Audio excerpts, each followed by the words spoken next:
Great to see everybody this evening. Glad y'all could come and be with us for Text Talk tonight. I want to take a moment to say a word or two about why we decided to talk about this subject, because you know there's always a story, right, behind these topics that we choose. This one is not randomly chosen, and if blame belongs somewhere for it, it's me. But I was doing a youth event recently and talking about science in the Bible in one of the sessions. And as part of that, of course, creation evolution is going to be a topic that's addressed in that setting. But when I got done, one of the young men came up to me. It was at the end, after the session was over, so things were a bit chaotic. We had to get out of the room we were in, and there was a crowd of people at the end who wanted to talk a little bit. And this guy asked me about theistic evolution. So it's just the worst setting of all to try to give a really good answer to that question. So I tried to give him kind of a short version of my answer about this. And listen, great kid, respectful kid, but he kept asking more. He's like, don't you think we can deal with Genesis by, just saying it's a story about how God created, not necessarily an explanation of the exact way that he did it? And can we be sure the days of creation actually aren't ages of time? And I'm thinking, oh man, there is so much to be talked about here, literally as we're being ushered out of the room. So I was actually surprised to hear him bring up the idea of theistic evolution, because I honestly haven't heard a lot of conversation about that recently. Okay. And so I came back and Jeff and I talked about it and did some reading. And evidently, this is a pretty big deal in the broader religious world, and that is the acceptance of theistic evolution. No, that's right. It's becoming much more acceptable and tolerated and acceptable. So let's put it in that order. Tolerated and then even acceptable in kind of even what are usually we consider more conservative religious groups outside our fellowships, but more conservative religious groups. So in other words, it's gaining market share, we'd say, even among those who otherwise consider themselves believers in inspiration and the inerrancy of the Bible and things like that. It's absolutely gaining ground in the larger religious world among people that we would consider to have the same views of the Bible that we do. All right. So I can remember times past dealing with this issue and talking about it in classes and sermons. I don't remember doing that in a while. And so after talking about it, Jeff and I thought it might be good to go back and to have a conversation about this again. I would frame it up this way, and I think this is important. This isn't just sort of a trivial philosophical discussion about different views of the beginning. I think theistic evolution ultimately has some really, really dramatic consequences for the Bible story. And for that reason, needs to be carefully considered. Yeah, go ahead. Well, and just to even elaborate that, it's one of those things where sometimes we think of issues individually and we don't see how different issues relate to each other. And so this is one of those things where ultimately, and you can actually see this in the larger religious world where groups have already made peace with theistic evolution, other dominoes begin to fall because whether we realize it or not in the moment, the assumptions about the Bible and how we read it, about the nature of authority and inerrancy, really are tied up in this. And so the mental gymnastics you have to do with certain passages in the Bible, and not just Genesis, there are actually other places in the Bible that sit on this. I mean, we always think of Genesis, we think about creation, evolution, but even more than that, outside, in some New Testament passages actually, that simply assume special creation by God from the beginning. And so a lot more begins to unravel downstream. Now that's probably a larger conversation tonight, but just to sit there and and say this is not a one-off, we can agree to disagree about this. There are real, fancy words, hermeneutical risks. Wow, so can you explain that? Yeah. Basically, the view of the Bible and how you interpret the Bible that's built into being, finding a way to square the circle of evolution and the Bible together as theistic evolution. A lot of other dominoes, whether we realize it or not at the time, will begin to fall in time, and all you have to do is know where to look in the larger religious world to see this happening. Right. So Jeff and I have two reasons for wanting to talk about this. First of all, so that we can be together on it. We're especially thinking about our young people and trying to help them gather their thoughts and their thinking on this issue. But the other thing is we got to talk to people about this. And we don't want any of you, as you're going out having your conversations, trying to talk to people about Christ, kind of being blindsided by the issue. We'd like you to be aware of it and as well give some thought to how to talk to folks about it. So I hope we can do both of those tonight. I didn't know going in, when we first began to sketch this out, how many would be very familiar with what this is. And so I thought maybe just at the beginning saying a word or two about what theistic evolution is for the benefit of someone who may not be familiar with this concept. Basically, the idea is that you have two views of the beginning. There is the disciples' view of the beginning, which essentially goes back to Genesis 1 and 2. That's the story, the historical account of how it happened. And then there's the Darwinist view, Charles Darwin, who is on the slide up there. Andrew asked if that was Santa Claus. And that's why he's cleaning out his office tomorrow. No, just kidding. Yeah, so not Santa Claus, Charles Darwin, who is kind of famously connected with this theory, though not the one who originated it. But Darwin's theory, which basically says that life is a grand cosmic accident, that out of nothing came something, and out of the something life sprang, and then over billions of years gradually evolved. That's evolution in a nutshell. There are some varieties to that and some different nuances people make of the theory, but that's basically what it is. And I think to most of us, the whole ideas are mutually exclusive. Either you're going to embrace Genesis or you're going to embrace Darwin, but you can't embrace both, right? And so theistic evolution says, well, maybe that isn't true. Maybe there are ways to bring the two theories together so that you could believe both. And so the hybrid is theistic evolution. And I think the reason it's appealing is, on the one hand, it lets us hang on to the Bible and at least some version of our belief in Genesis, but at the same time, it allows us to appear scientifically up to date, since the world has embraced the idea that Darwinism is absolutely proven scientific fact, and if you don't agree with that, I mean, you're just dumb. Yeah. And so I don't want anyone to think I'm dumb. Yeah. Because I don't believe in Darwinism. Yeah, and by the way, there's just kind of even making that point, David, there's even a larger point to be made in general, which is when the culture, and it does this in a number of other areas as well, some of them moral, but it keeps on saying all right-thinking people believe this, all educated people believe this, all sophisticated people believe this, all people who live in the real world believe this. It is very tempting over time to either wear down under the pressure or just want to be part of the people who have a seat at the table as sane, educated, right-thinking people, and so to try to find ways to have it both ways, and that happens with LGBTQ. I mean, a lot of other things where the culture keeps pushing and pushing and pushing, and across the board we have to be careful that we don't begin to wilt under the relentless pressure of what the world says, whether it's again in the realm of science and evolution, whether it's in the realm of sexual morality and LGBTQ. But this is what sane, educated, sophisticated, right-thinking people believe. Yeah, which is one of the flaws I think in this pressure to embrace this, and that is if I'm going this direction because I want the world to sign off on me, I'm going to be in trouble, folks, because at the end of the day, it isn't just your view of origins and beginnings that'll get you labeled as dumb.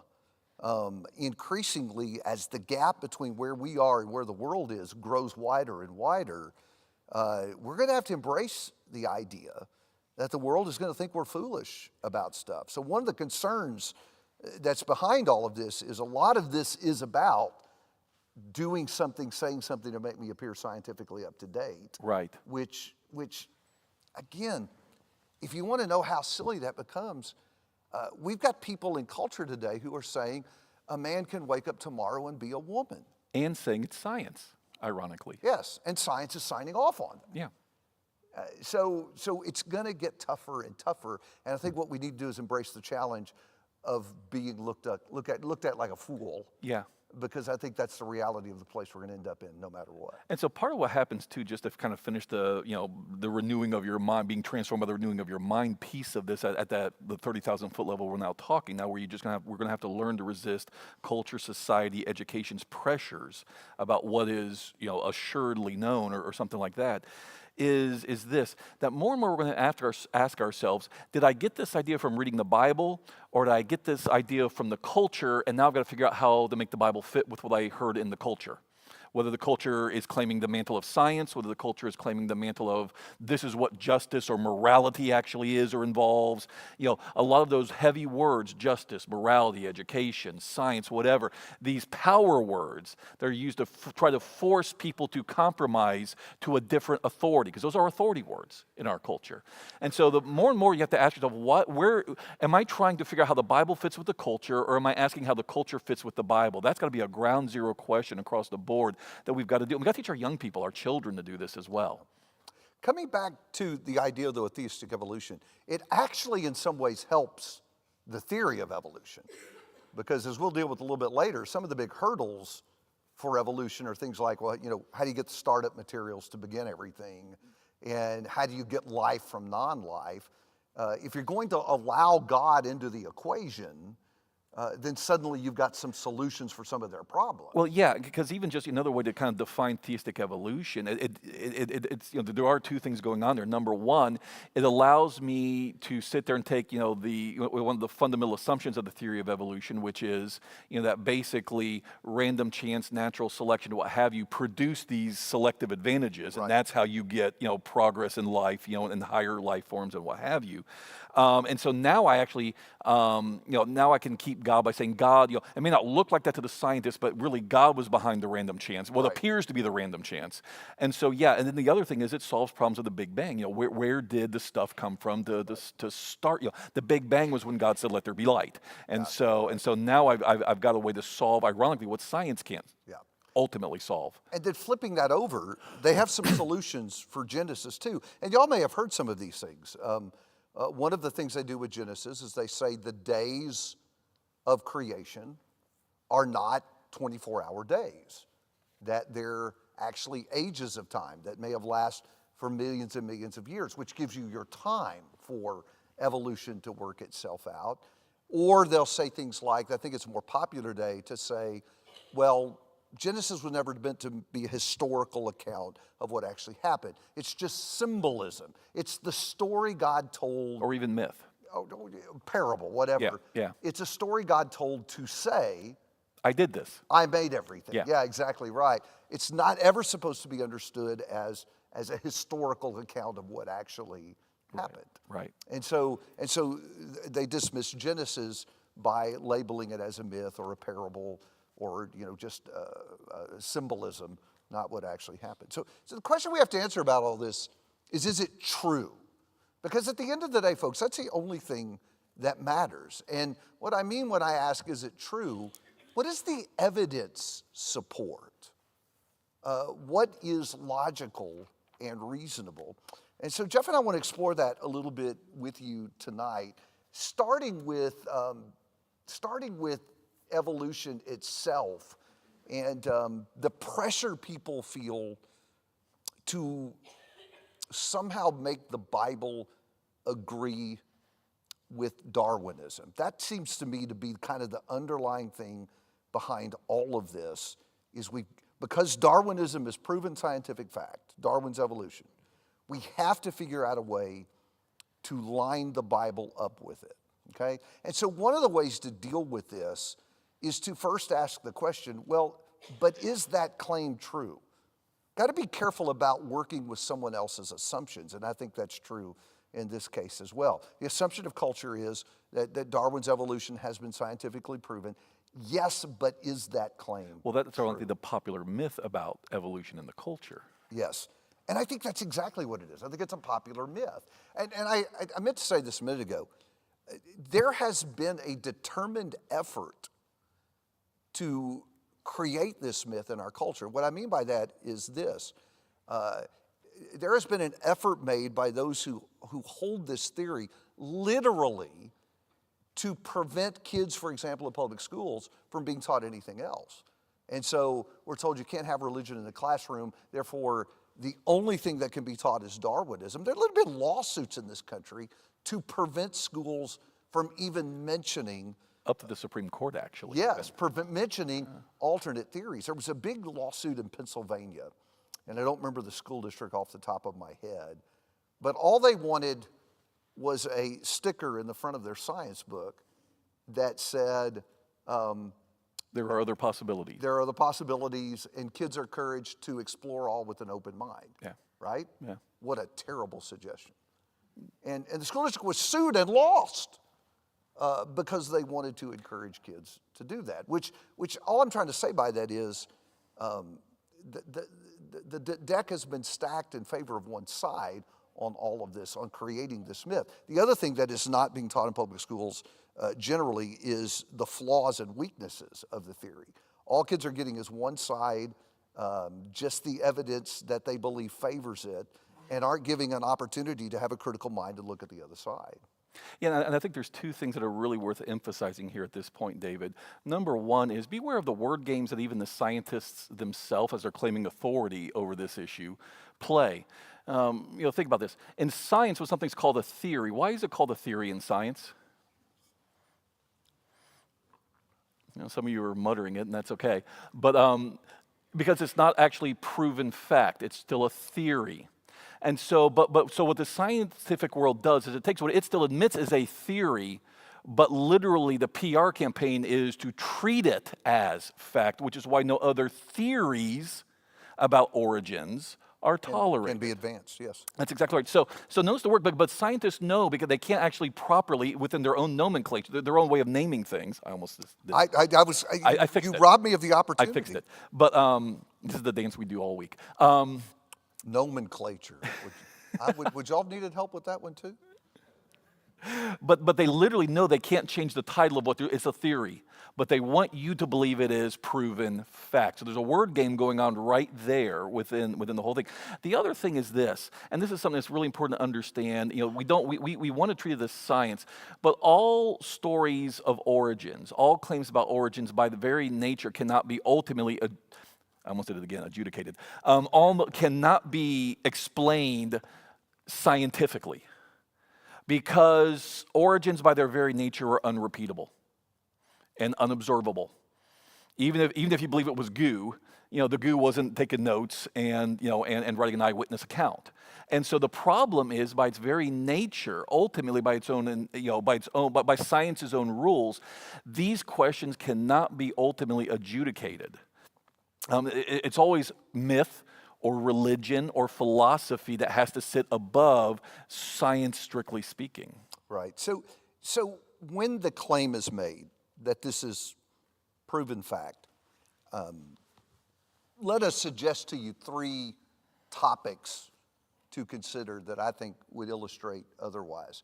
One part of this that has not been established as fact, and this gets back to what you were just saying about origins, is the very beginning. Now, I know probably all of you have heard somebody at some point talk about it all began with the Big Bang. Assuming that's true, it really still leaves important questions unanswered. If you're going to blow up, you got to have an explosion, you got to have something to blow up, right? Matter. So where did the matter come from? And if you're having an explosion, you got to have energy for the explosion. Where did the energy come from? And you have to have something trigger the explosion, set it off. What caused that? Where did that come from? In fact, where did everything come from?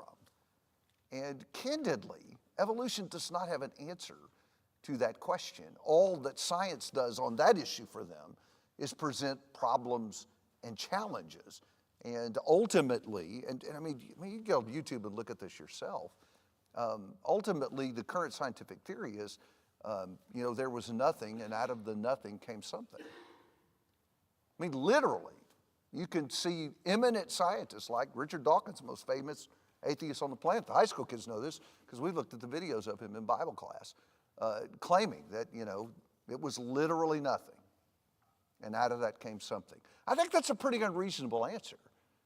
Nobody's duplicated that in the laboratory, to my knowledge. The paper hasn't been published on how all that happened, how you get something from nothing. And candidly, it's against everything we know about science. Would you all agree with that? And so that's where it all begins, with this idea that you can get something from nothing. They have a beginning problem. Secondly, second hurdle you have to get over is regarding the origin of life. Have y'all heard the evolution story about how life began? In the primordial swamp on Earth? I assume that's the goo you were referring to earlier? Yeah. Absolutely. Yeah, That's the non-technical term. The non-technical term. So you had a swamp with all the right chemicals in it to create the first living thing, right? Of course, the question that begs to get answered there is, where did the chemicals come from?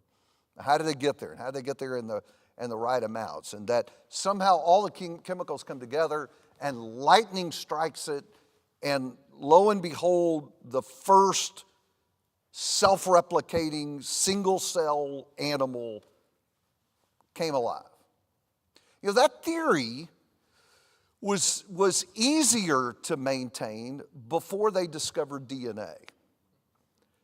What you got to know, folks, is that DNA has rocked evolution. They're not going to teach that in science class, but it has really made a mess of Darwin's theory of evolution, because DNA is information. And in the simplest one-celled creature, there are millions of bits of data in the DNA that all have to be aligned correctly for this little creature to function as it's supposed to. And if all you've got is nature, that's a problem.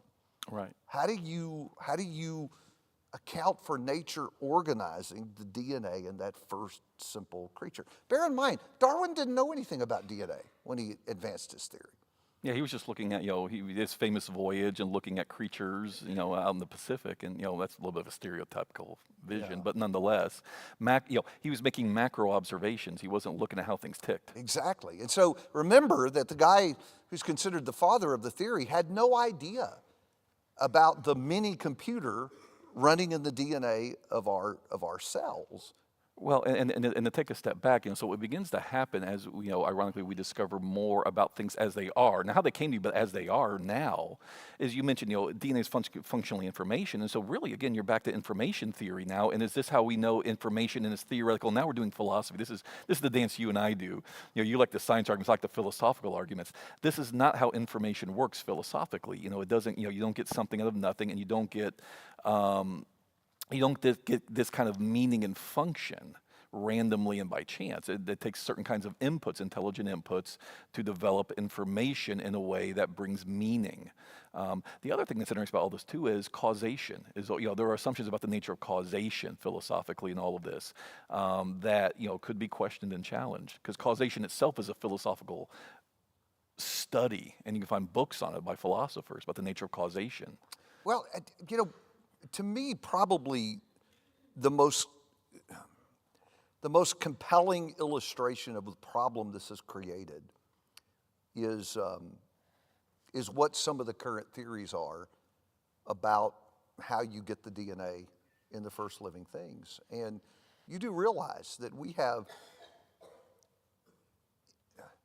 highly regarded scientists in our culture, like Richard Dawkins, like Crick, who is one of the discoverers of DNA. Yeah, Crick and Watson. Yeah, who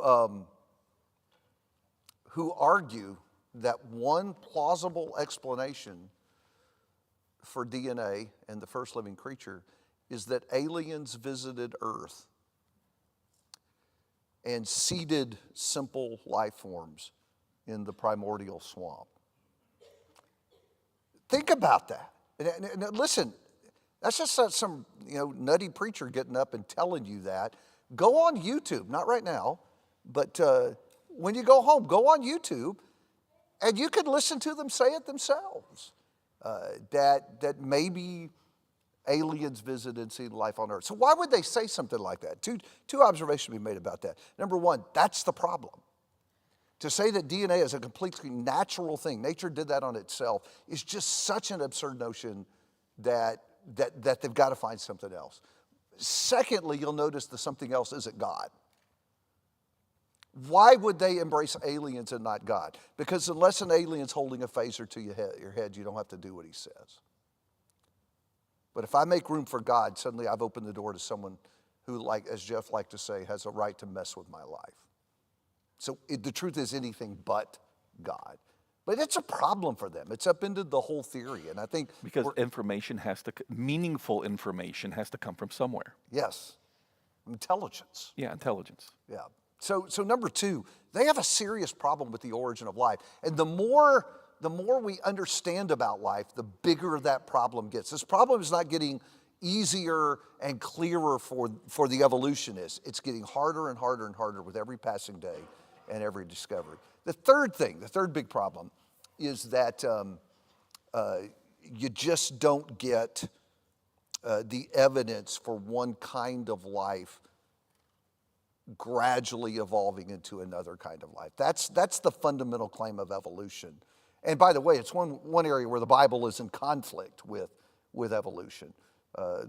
The Bible teaches that God created different kinds of animal. Yeah. Evolution says that we really started with one thing that ultimately gave rise to. Yeah, Branched out. You're doing the tree of life. That was a vivid illustration of the tree of life. That's all you're getting tonight. Yes.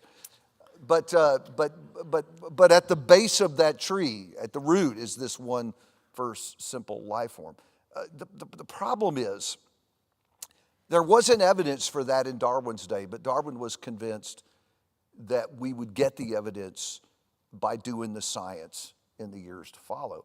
For example, Darwin was convinced that we would, as we dug into the earth, we would find the fossil evidence for this gradual process of evolution. In fact, if you think about it, if lizards gradually evolved into birds, right?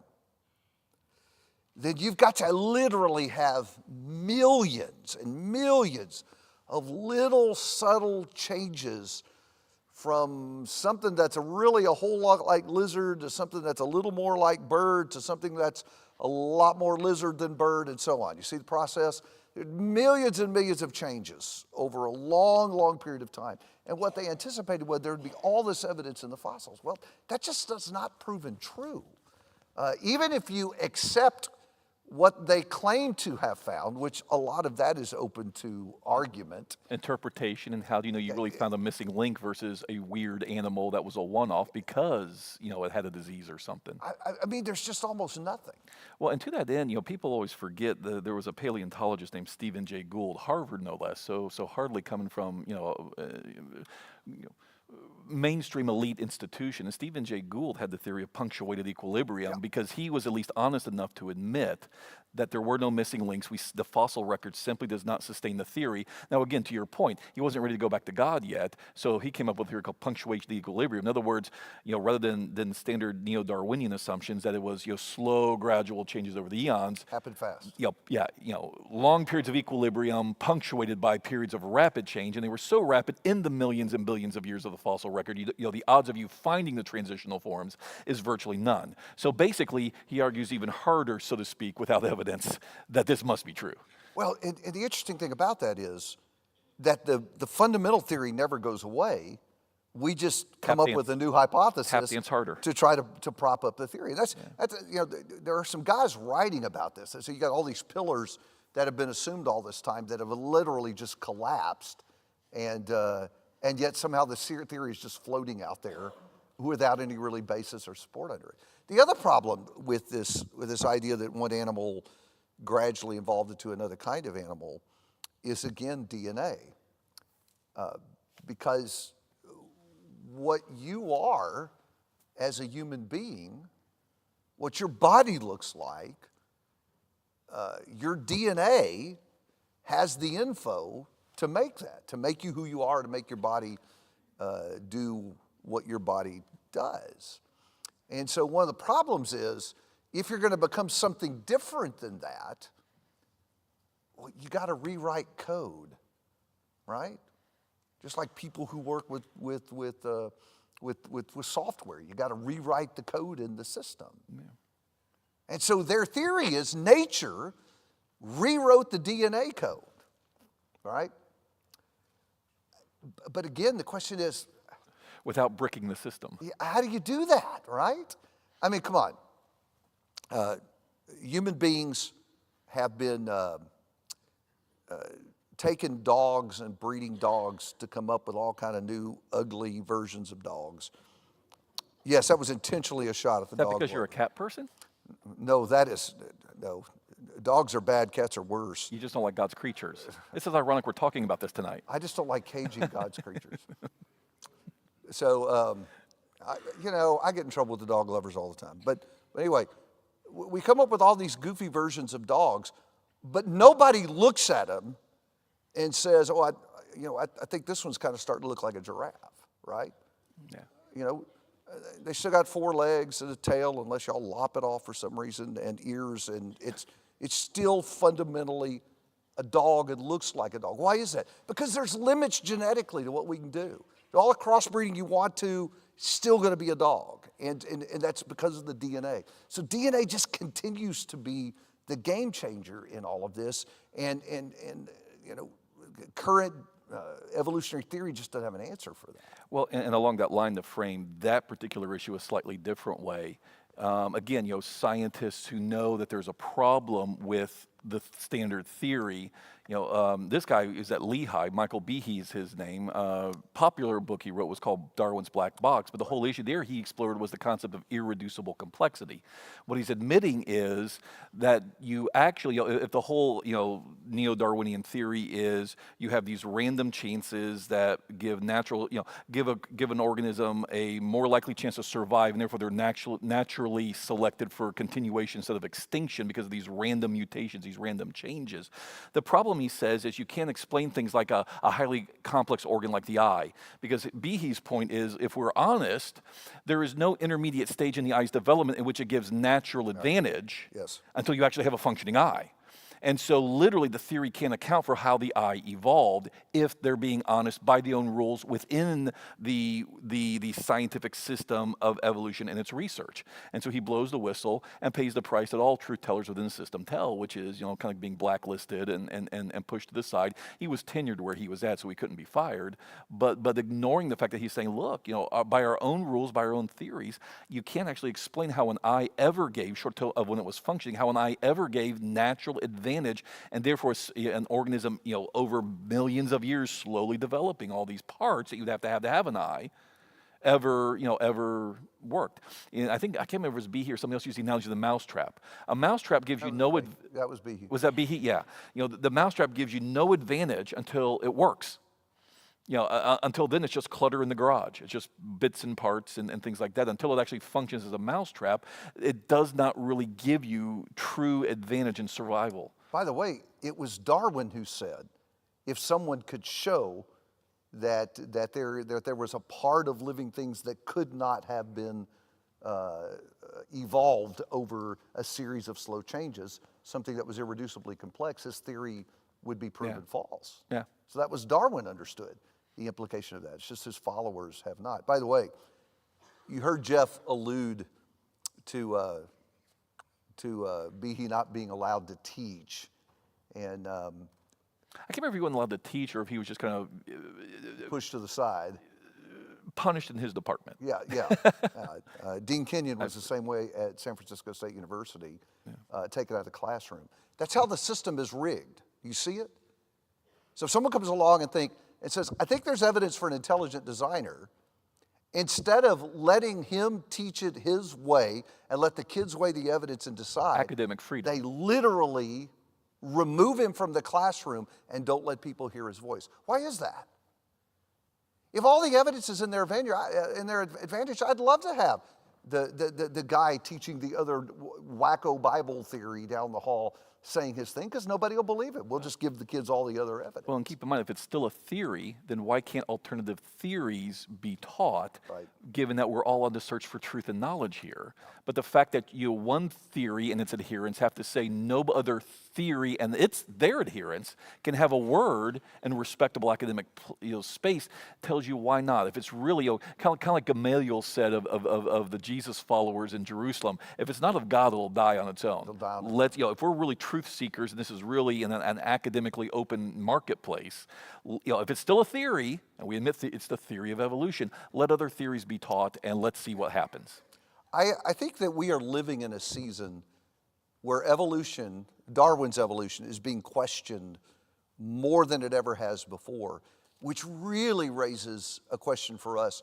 Why would we want to try or feel pressure to align the Bible with the theory? I think that's a mistake, particularly in light of all the very, very serious fundamental questions the proponents of the theory are struggling with. Not in a small part, just because, like I said, DNA has just changed everything. Talk about something irreducibly complex. Yeah. No intermediate stage. How did you survive without your DNA? Yeah. Yeah.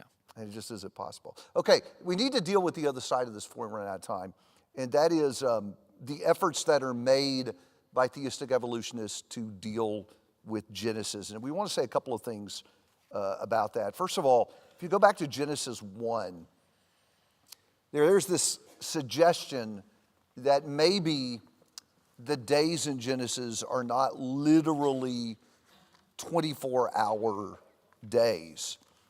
First of all, a couple of things to say about that. Number one, certainly the word day can be understood in that way. We talk about days that way. We talk about day as being the time of daylight, right? 12 hours or so that we have sunlight outside. We talk about a day as a 24-hour day. We talk about a day as a period of time. We talk about what happened in Abraham Lincoln's day. That's a period of time, not a 24-hour day. And you see the same thing in Scripture. The word day can have a variety of meanings. How do you figure out how it's being used in a certain passage? You know the answer to that. You've got to look at it in context. You've got to see what's going on in the context. So the question is not, how has the word day used? The question is, how is it used here? And I would just suggest that I think there are some clues. Genesis 1 and verse 5, after God creates light, it says, God called the light day, and the darkness he called night. And there was evening and there was morning one day. And so I'm just a believer in the natural reading of the text. I think if the theory of evolution didn't exist, nobody would read this and say, it sounds like ages of time.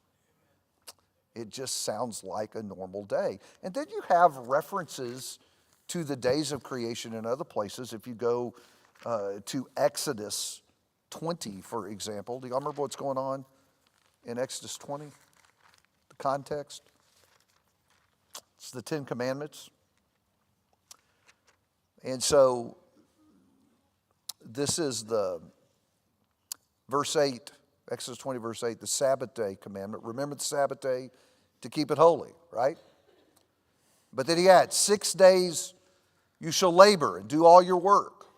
But the seventh day is a Sabbath of the Lord your God. In it you shall not do any work, you or your son or your daughter or your male or your female servant or cattle or your sojourner who stays with you, okay? So what kind of days are being talked about there? I mean, I assume those are 24-hour days, right? That's what it sounds like. You work for 6 days, you rest on the seventh day. But watch verse 11. He adds, for in 6 days the Lord made the heavens and the earth and the sea and all that is in them, and rested on the seventh day. Therefore the Lord blessed the seventh day and made it holy. And so it seems like the days were 7 days. And why not 7 days? Why would that be a problem? If you're not trying to match things up with evolution, which I don't think we need to sweat doing that, then these just sound like 7 days. It strikes me as the natural reading of the text. I don't think that turning the biblical days of Genesis 1 and 2 into ages of time is even really helpful, because you also wind up with all kinds of sequencing problems trying to make the two theories agree with each other. I think it's really, really, even if you grant that, you still have all kinds of problems lining up the sequence. It just doesn't work. The two theories don't match in that regard, in the order in which things came to exist. And I think there's something else we can do, even David, on the flip side, as long as we're in Genesis 1. And you can play devil's advocate here, actually, where you say, okay, let me play the game on the theistic evolutionist side of the aisle for a minute, and let's just go back and look at the text, and you're telling me, it's metaphorical or it's symbolic or what have you. And so this was not, to tell me how literally it happened. This was meant to tell me just that God did it, okay? But the problem is, even if that were true, devil's advocate moment, even if that were true, then why would God give me a mythical explanation, even, that seems to imply that there was always differentiation every step of the way? If you're going to tell me a myth, the myth has still got to, even when things are mythical or legendary, they've still got to have some correlation with reality. Otherwise, nobody actually holds to them. People don't find, this is now that we're doing anthropology, myths and legends are only held on to in a culture if people find them correlating some way with reality. And so why would God give me a myth or a legend that says things like in chapter 1, verse 11, if evolution was actually true and God knew this, but he's going to give me a myth that just says I did this. Why give me a myth that says, let the earth sprout vegetation, that's life, forget the animal kind of life that we usually think about when we think about evolution, apes becoming humans. You got plants.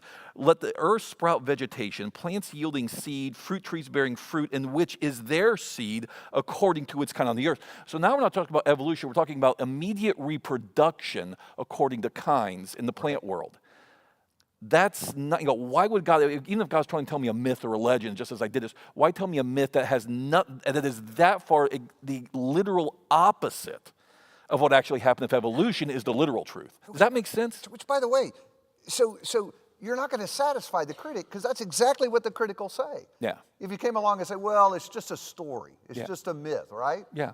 Yeah, but it still doesn't work. Yeah. It's still That's right. how they would claim things Right. really did happen. And that's why, going back to us where we sit, the foolishness of compromising with the world on things is that at the end of the day, if you're compromising with the worldly views on this, you're going to have to compromise what the text literally says at some point.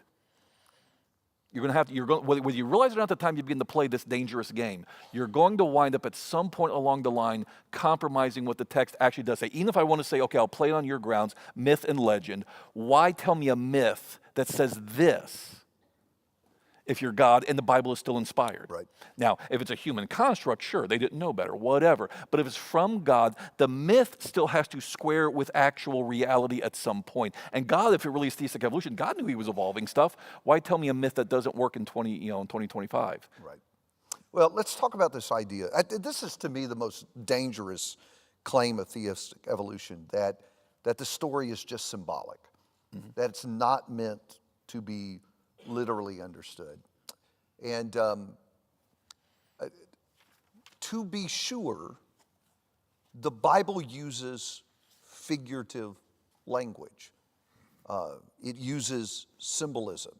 In fact, what's the first book of the Bible that comes to your mind when you think about symbolism? Yeah, the book of Revelation, right? So turn back to Revelation for a minute, and let me ask you a question.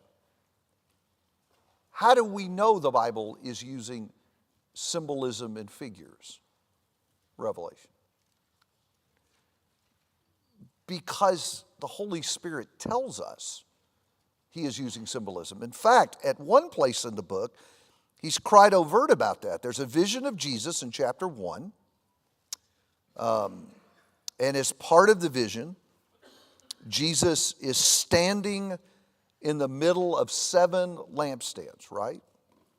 And so if you go down to chapter 1 and verse 20, when the vision is over, this is what verse 20 says. As for the mystery of the 7 stars which you saw in my right hand, and the 7 golden lampstands, the 7 stars are the angels of the 7 churches, and the 7 lampstands are the 7 churches. What is he saying?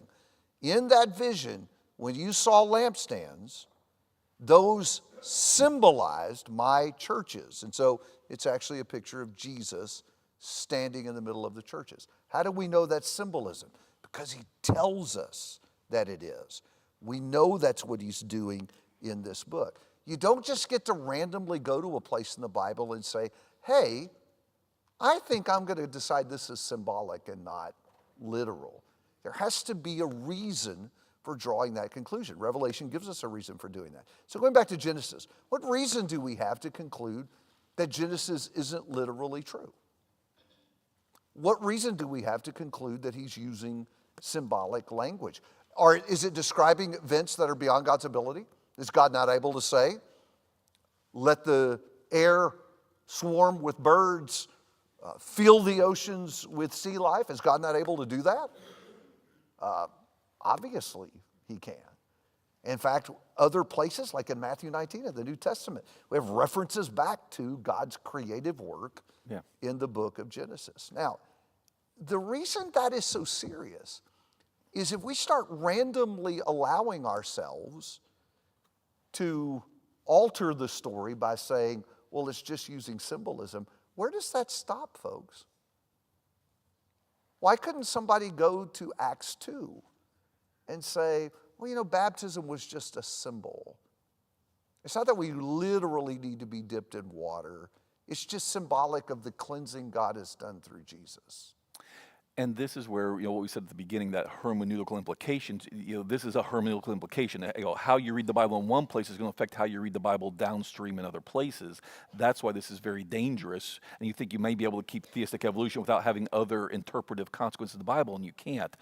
And for my part, here's the last little piece I would add to what we're saying tonight. If you have your Bible, I want you to see something. Romans chapter 5 real quick. One of the other questions, you mentioned Jesus, David. One of the other questions is, how did the apostles read these stories? And in Romans chapter 5, it's interesting because Paul makes direct reference to Genesis.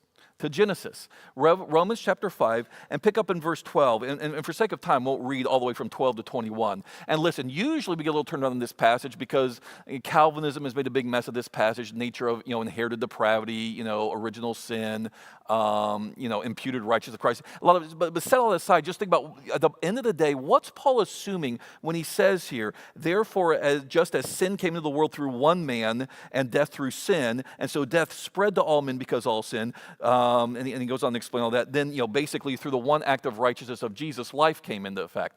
If Jesus is literal, right? Jesus is not a metaphor, not a legend, not a myth, not a symbol. Jesus is literal, yes. What's Paul's comparison? A literal Adam. Adam, an actual man, directly created, not a metaphor for the evolving consciousness of the human race over the eons. An Adam sinned once upon a time, and one man brought sin and death in the world, and so one man at the cross undid what the first Adam had done. Paul reads that story as literally true. Yeah, where does the symbolism stop? Because listen, folks, fundamentally the problem with the theory of evolution is with evolution you cannot have a first man. You can't have an Adam and Eve. And if you take Adam and Eve out of the Bible story, what have you just done? You've destroyed the whole story of how the problem begins that the Bible is designed to deal with. Genesis 3 is the story of sin entering the world. And there's the promise, the very hazy promise that one is coming that's going to crush the head of the serpent. It's pointing to the coming of Jesus, our rescuer. Evolution doesn't allow for that story to be true. Yeah. Which homo whatever in the evolutionary chain is the first Adam? And how do you know that? You can't account for that. Which individual in the millions and billions of years of evolution is the Adam that Paul's talking about, that Genesis is talking about? And that's why it's so dangerous to play the theistic evolution game. Paul reads the story as there was a guy in a garden once upon a time, exactly, literally what Genesis said happened.